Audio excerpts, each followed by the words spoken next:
I am delighted today because my guest is Alex Muir from Kenorland Minerals. And I know about them because I study this field since years, but I also visited the Rule Symposium in Boca Raton, Florida. This year, we met there also briefly. So it's a great company, and I thought definitely we should have an interview. And so I'm very happy that you are here, and thank you for taking some time for us. Yeah, likewise. Thanks for organizing this, Peter. Yeah, and I know our time is limited, so I'll have a lot of questions, so let's get to it. Who are you? What is your background? What is your experience? Why is the team excellent? Because the team is one of the most important things. So that is what is making Kenorland. And I know we have rather a lousy project with great team than a great project with lousy team. So can you tell us more about that, your team? Yeah, so well, my background, I have a finance background. So I started out in the brokerage industry and then worked for the Toronto Stock Exchange and then entered into investor relations. And I joined Kenorland, because I'd heard they're, a really good team. And so the team is made up of about 15 people, about 11, 12 technical guys, split between technical guys and project managers. They're all kind of experts in grassroots exploration. So that's what they're good at, and they've made a couple discoveries so far, and it's resulted in a pretty valuable asset, which we'll discuss a little bit more at Frotet. Okay, thank you. And for the beginners, because there are a lot of beginner investors, could you please share us what is the prospect generator model? Yeah, so the project generator model is, you have an array of projects in the pipeline, and ultimately you build it up to a stage, you find a target and that's worthy to drill, and you look to partner with somebody to burden the risk because drilling is quite expensive. And so you do that, through earning agreements or vending out the project. So often we'll option something out to a larger company like a Newmont or Sumitomo, who are a couple of our partners, or we'll, do types of deals where we'll vend it out 100% in exchange for equity in the company and a royalty. And then we act as operator as well too on all these projects. So we collect a management fee. So we're running the exploration programs on these projects still. So it's a good way to, pass on the cost, but also bring in some revenue. Okay, so there are these big companies, and rather they do the exploration themselves. They trust you to do it, at least partially. Yeah. And yeah. Who are your partners? Who are trusting you?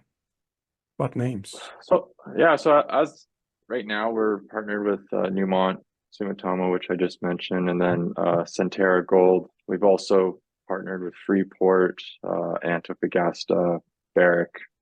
Those are some of the other ones we partner with on various projects.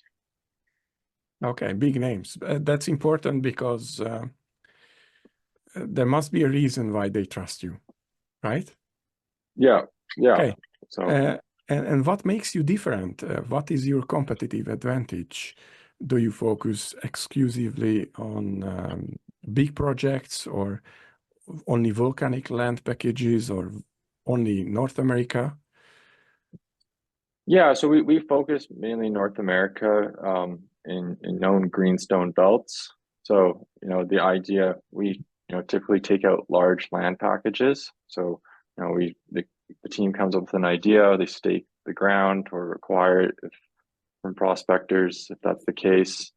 And then, it's usually there's low exploration maturity on that ground. So we do, systematic soil sampling across the ground, looking for anomalies there. So it's not a lot of other companies are doing that type of exploration. So it's somewhat expensive in a way, but we've got the right business model where we're able to do that type of exploration. Okay, so North America. What are your key projects? Yeah, so our flagship asset is the Frotet project. That was a gold discovery made back in 2020 with Sumitomo at Renault. So it's a high grade gold deposit. It's a lot of you're seeing double digit gram per ton gold there. It's at surface, and we're still making discoveries 1,000 meters plus below. So we were in a joint venture with Sumitomo there, and when you're in a joint venture, in this case it was 80-20, and it was getting to a more advanced stage of exploration, and it gets a little bit more costly because you're responsible for 20% of the bill. And we were able to convert that that JV interest to a 4% royalty. So we're no longer burdened with the cost. And right now, actually, we're still the operator at that project, at least for until the next drill program, which will be in the winter of this year. And then we're kind of passing on the operatorship to Sumitomo. So that's the main, flagship asset. And then, in the meantime, kind of our next asset in the spotlight would be the South Uchi project, which we've been doing quite a bit of work on. So I would expect there to be quite a bit more news for the remainder of the year on that project, and that will kind of be a centerpiece of the company, I think, for at least the next 12 months. Okay. So this Frotet project is double digit gram per tonnage is great. It's really high grade. Yep. Do you remember what is known so far? How many ounces is this project until now? Yeah, I mean, you can do like a back of the napkin. There's no published resource, so okay. You got to be careful, Maybe in terms of no problem. But but we're confident that, and Sumitomo as well, that this has multi-million ounce potential. So we can say with a reasonable degree of confidence on the low end, it's clears 2 million ounces. So so we think that it'll fall within kind of the 3 to 5 million ounce range. It's still being drilled out, and so that's kind of the ballpark figure. So tough to put an exact number on it without a resource. Okay. I will ask it next year. Yeah. Okay. And when you put a claim on a land package, are you looking for a specific mineralization type of metal, or basically every kind of metal is good for you? Nickel, copper, gold, precious metals, lithium, rare earth minerals. What are you looking for? So I think a few years ago we were kind of staking everything. Like we have a lithium portfolio and a rare earth portfolio and nickel as well. Mm-hmm. The focus is, however, now I think we're really kind of now focusing primarily on gold. And I think in terms of any staking going forward, it's looking for gold deposits. Some of these other metals, you go through these really tough cyclical stages, and we're kind of realizing that it actually is easier to find another gold deposit, and we've discovered 2 gold deposits already at Frotet and then Chivistron. So we're going to kind of stay in our lane and focus on gold going forward. Okay. Good to know. I could read that you also do geochemical exploration. Now, you should know I have a biophysics and medical background, so I understand geophysical exploration more. It's more natural to me. For example, you fly with a helicopter and you are looking for a magnetic Yeah. anomalies. What does geochemical exploration mean?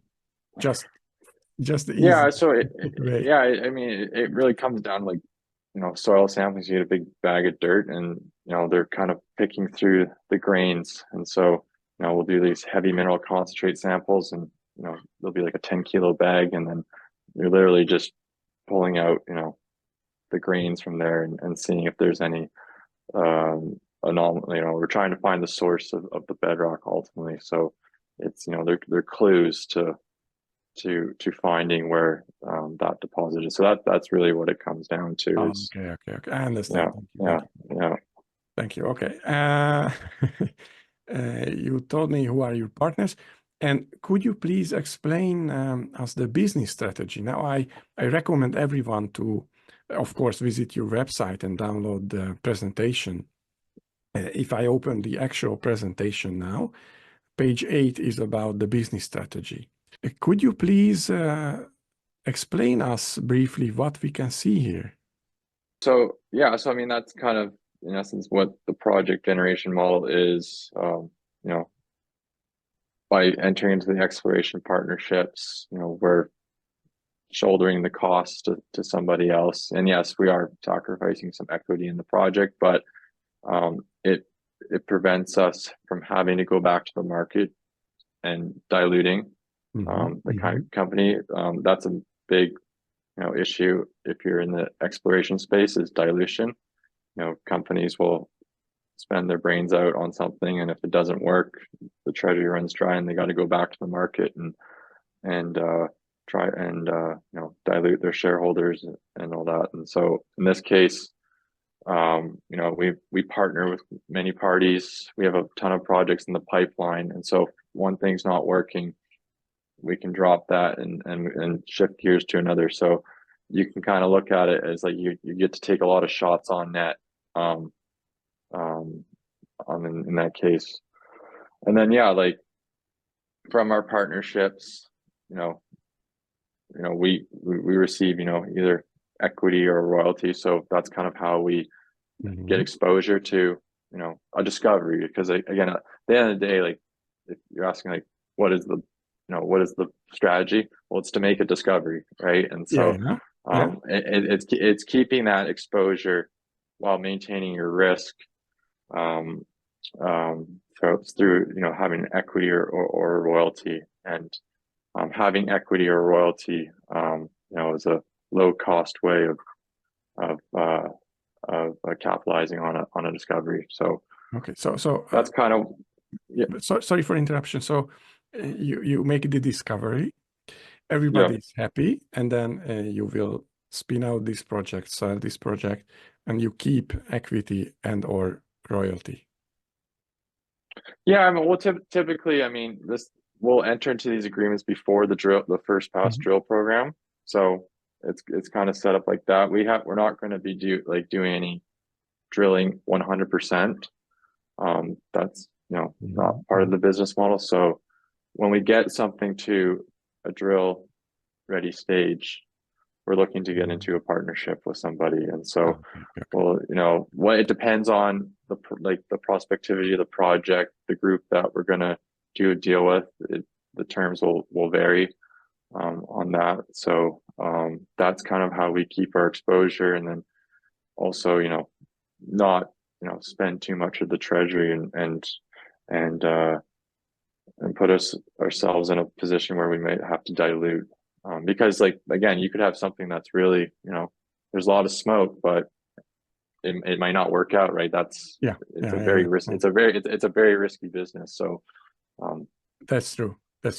I think maybe the very successful companies are 1 out of 3,000 or something like that. Yes, So yeah. it's and self-funded exploration part. Yeah, so that's kind of the more like grassroots stuff. So, like the systematic soil sampling programs we're doing. So like a good example is all the work we're doing in the Wabigoon Quetico area. That's the Western Wabigoon project, Flora, Algomin, and in northwestern Ontario. We're funding all that, doing, we staked all that ground and we're screening all that ground with systematic soil sampling. So that's the sole funded part. That's the part we do. That's the work where we try and find, some type of anomaly there, and then kind of refine it and then get it to that point where it's drill ready and partner with somebody. Okay, great. So you have high conviction. I wish you the best of luck. And if we could navigate to page 7, which looks difficult, but I'm sure it's not difficult if you explain us. Could you please expand on that? Yeah. So it's basically that slide kind of talks about the history, the finances, the history of the company. So on the left side, where it's got total exploration expenditures, and it's 113 million as of April of this year. So that's the total amount of money that has gone into the ground since the inception of Kenorland in 2016. And then, as you see at the top, 91 million is partner funded, and 21 million is sole funded by Kenorland. So that's a lot of money on exploration, and we're able to get somebody else to pay for it, and then also keep exposure to any discovery. The middle part, the total financing proceeds, that's all the money that's been raised in the company's lifetime. And then working capital, it's about 32 million.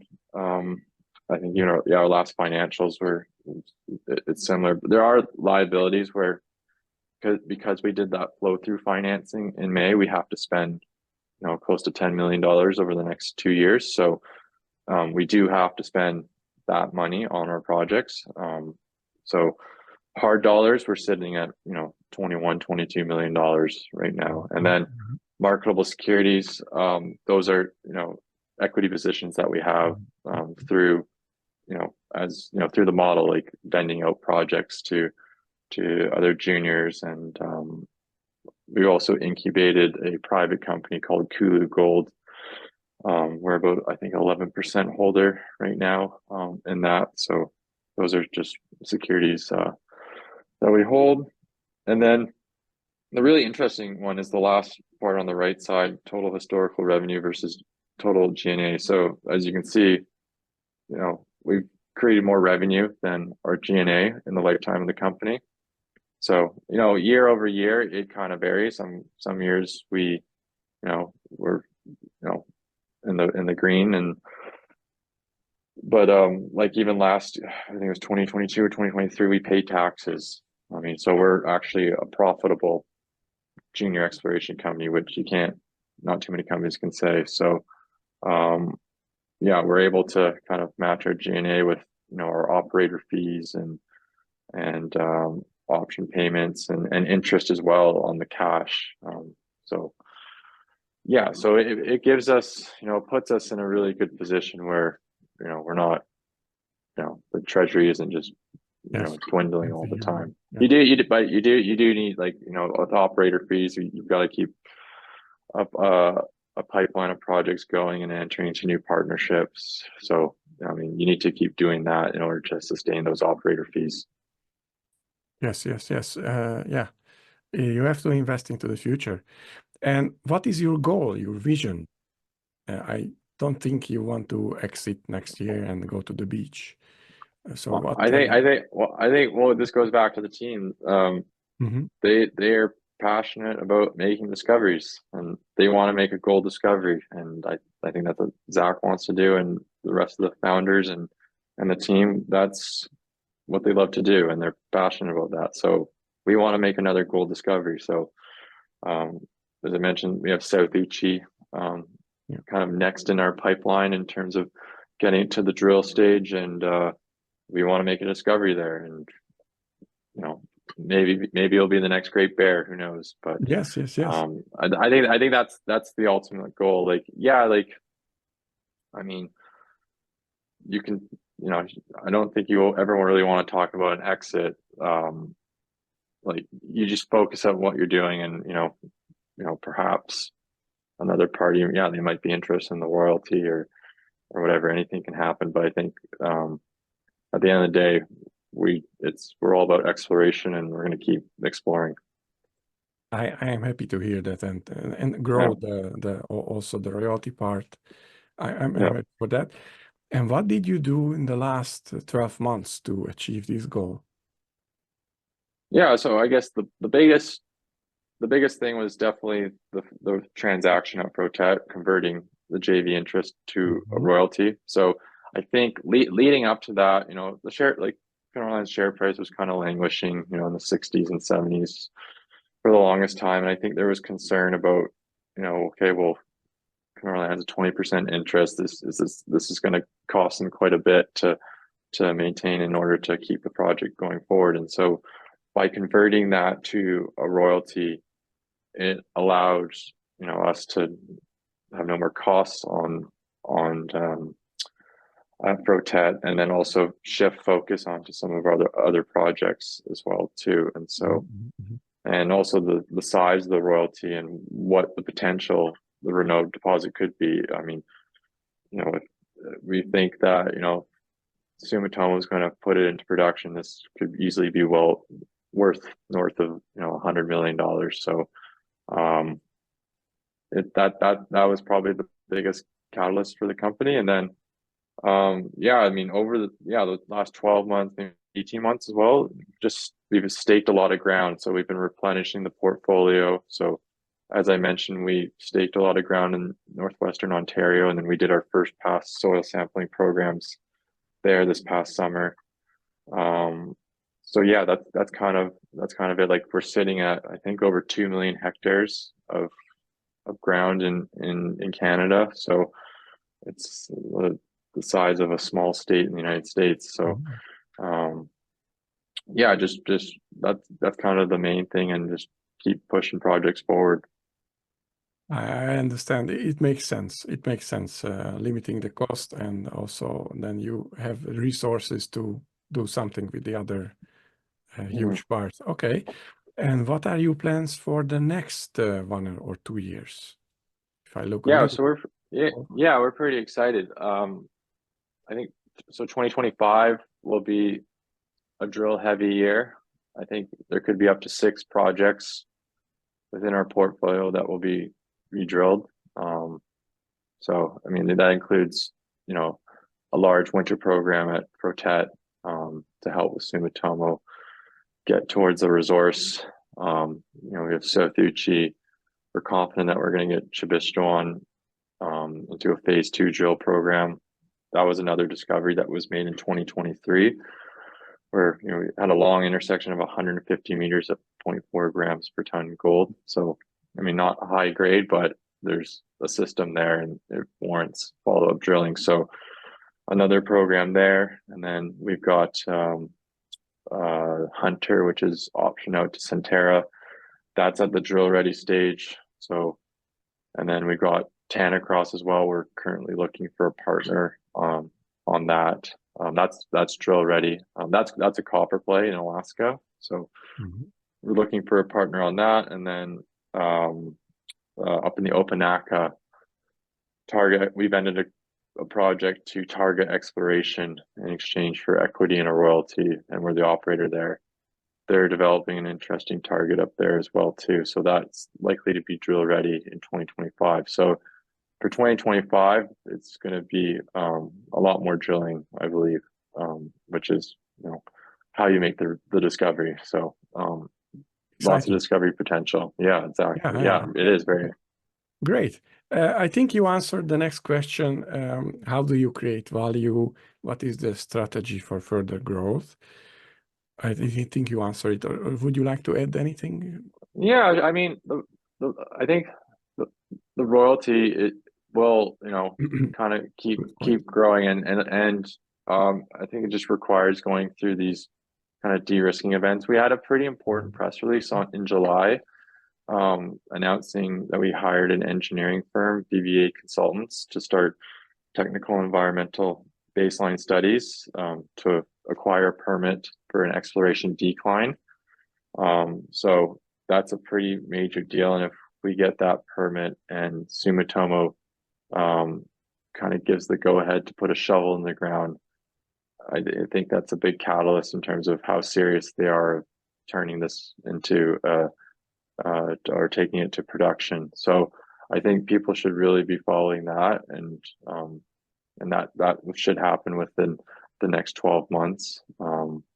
So that, I think, in terms of creating value, that will be a significant catalyst, because again, I did emphasize that like it's a 4% NSR royalty, like on a multi-million ounce deposit. That's a very chunky royalty, right? So Yes, yes, yes. So I think people should just keep their eyes peeled on that. Yeah, usually most of the time it's 1%, 1.5%, something like that. So for 4% Yeah, is the higher end. I look forward to the news then. Some basic questions for you. You have yeah, roughly this working capital of $32.5 million. Is it Canadian yeah, dollar? Can yeah. It's Canadian what dollars. Yeah. does this mean? So how can you help translate this to me? How many meters of drilling can you do? For how much time is it enough?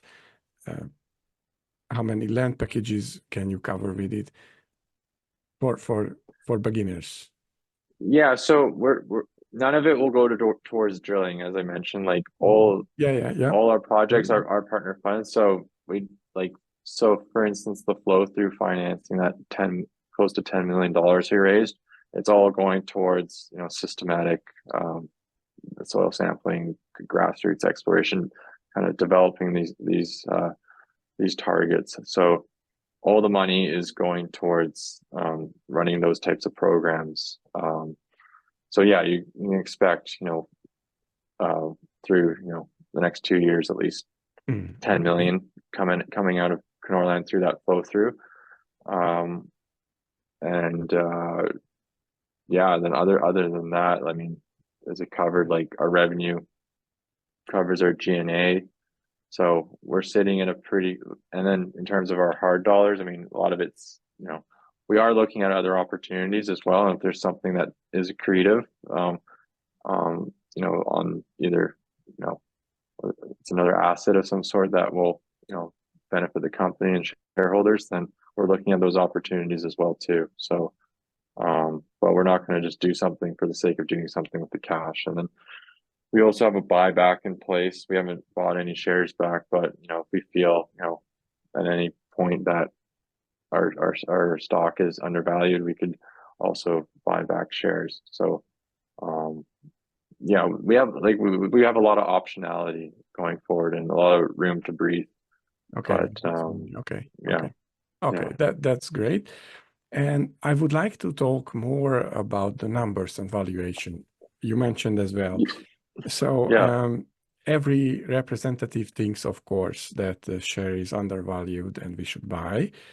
So what is the value here for the shareholders? And then of course, we will look at the share price of the market cap later. And yeah. then I guess it will be easy to see the undervaluation even today. But I stop now and I ask some questions later. So what is the value here for the shareholders?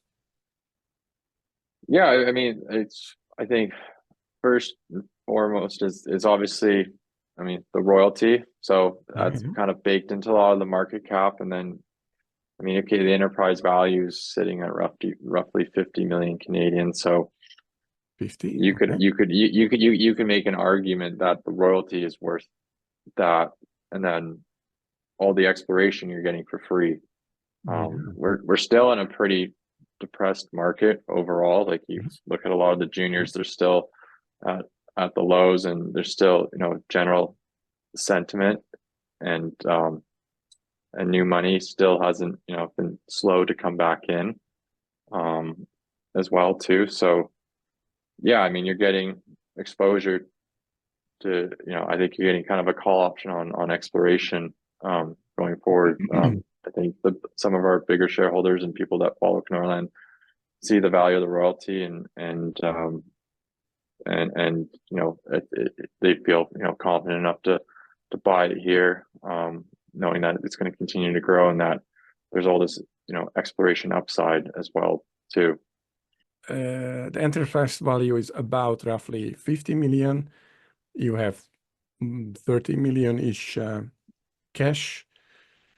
Market capitalization is 80 million, just about.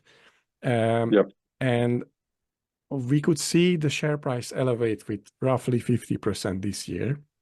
So we did not miss the boat. You just mentioned the royalty package could be 50 million, and then everything else is just for free. That seems to me undervalued. But why did the price elevated this year so well? What was the catalyst for that?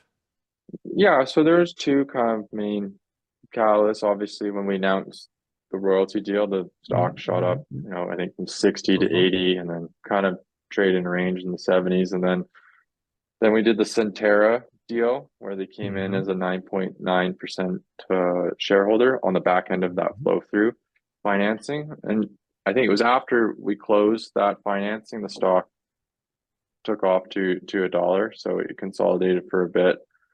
And I think the market realized that,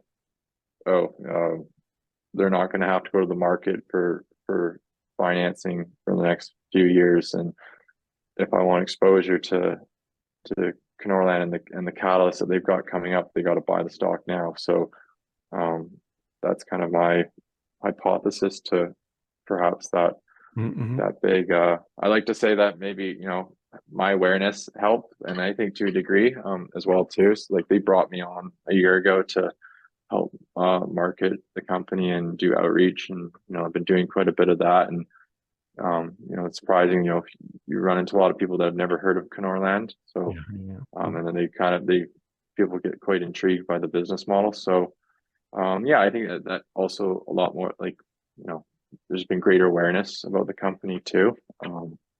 So and then I guess gold price maybe as well too. Gold's up 22% this year. So and I say, I mean, people are looking for quality companies, and I think people look at Kenorland as a quality name. So you got that going on as well. Okay, great. And it's not that I don't believe you, really, but what is about the value of the royalty package? Can I find some numbers about that on your website or somewhere else? Is there a analyst consensus value what I can find? There's no analyst coverage on it. But there's like no actual like published kind of valuation on it. Obviously, we've done kind of our own internal stuff. So I don't know if that's the answer you're looking for, but yeah, it's fine. I mean, I could talk, like, for instance, there's like it is a 4% NSR and there's a buy down on it. So, and that's for $13 million, an aggregate of 0.75%. So, at a very base level, if Sumitomo exercise it. This is only one royalty. Just one, yeah. Okay. We have several other royalties in the portfolio, but they're not, Yes. Anyone could find a list of those on your website, so it's great, easy to find, and I like that. If all goes well, what would you recommend? It's not a financial advice, but what would you recommend to a friend? For how long, how much time should we buy your share? So is it? I will say I never recommend anyone to buy, but we do think if you are interested in exploration, we always think that everyone should own a little bit of KLD. So at the heart of the company, we're all about exploration and making discoveries. Very passionate team about that, and we've proven that twice. So there's a big portfolio of projects in the pipeline, and it's well run. We have a great shareholder registry as well too, by a lot of well-known names and trusted names in the business. So you know, if you're investing in Kenorland, you're investing alongside some, you know, very credible institutions and names that are involved in the company. Yeah, I would say at least 3 to 5 years. Yeah, We have to give you time to work because you are experts. So yeah, that's what I was gonna say. Like, time frame is you know, from like, you know, an idea to getting it to a project to the drill stage takes about 3 years. And thank you. Yeah. But you know, there's various projects at various stages, and I think if you want to be in this space, I mean, for like project generators and even royalty companies, you got to look at it as like an investor, not, you know, a trader or anything like that. You can trade it, but you're making like I think you should look at it more from an investment approach, because we are trying to create value, and we're also trying to protect the share structure as well too. Yeah. Yeah. Oh, thank you. And maybe next time I will frame this question differently, because No worries. you helped No me a worries. lot with these 3 years of Yeah. Thank you. So what could go wrong? For example, could you run out of available land packages in Canada? Are there some other risks? Yeah, of course. I mean, it's an inherently risky business to be. Yeah. So yeah, I mean, even like there's a lot of ground's been staked, so even, you know, it's tough to find new ground. I mean, there's a risk of not making a discovery, right? You drill and it's a dud, and it's like, okay, well, we got to move on. Even on, you know, at Frotet, there's always risk, right? So we passed, you know, the operatorship and the company onto Sumitomo. They own 100%, so we don't control, you know, Yes. decisions that Sumitomo makes, right? So yeah, there's always that risk as well too. So you could argue that there is a bit of sole asset risk in terms of for the company, but we're looking for ways to diversify that, and that's something we're actively doing. Yeah, that's a good point. Okay, and could you tell me perhaps a few things what I did not ask, but I should have asked? You know the company better than I do. What did I miss? What should we mention? I guess we could talk about the share structure a bit and the shareholder registry. So I mean, there's about 76 million shares outstanding. There's no warrants. It's a very tightly held company. I was actually calculating the other day, there's 6 individuals and entities that own 50% of the company. That includes Zach and John Tognetti, who's one of the first, who wrote one of the first checks for the company. He owns about 14 or 15%. Sumitomo, they own 10.1% of the company. Centerra owns 9.9%. So we've got 2 majors that own 20% of the company. As we talked about, Rick Rule is a big supporter and shareholder. Paul Stevens Asset Management, Adrian Day is a big shareholder. You know, the guys at Sprott like us a lot too as well. So we imagine they've got quite a bit of a position. All the Quebec major funds as well too. So yeah, like on the institutional and high net worth side, it's a really tightly held company. So, and they understand the model and they appreciate the model, and you know, we're staying disciplined with that model, and that's why they're invested. Okay, skin in the game is checked. Good. Okay, Yeah. thank you. I think our time is up, so that I should let you go, because you are very busy today, I heard. Thank you very much. You are very kind that you were here for us and answered the questions. I had a lot of questions, so thank you. Yeah, I like it. I appreciate it, Peter. Okay, thank you very much. And if anyone would like to know more about your company, I will put the links below, so it will be easy to find. Good. We covered a lot of bases there. Okay, good, good, good. Yeah. Thank you very much. And thank you all for listening and seeing us. Thank you. Goodbye. Bye.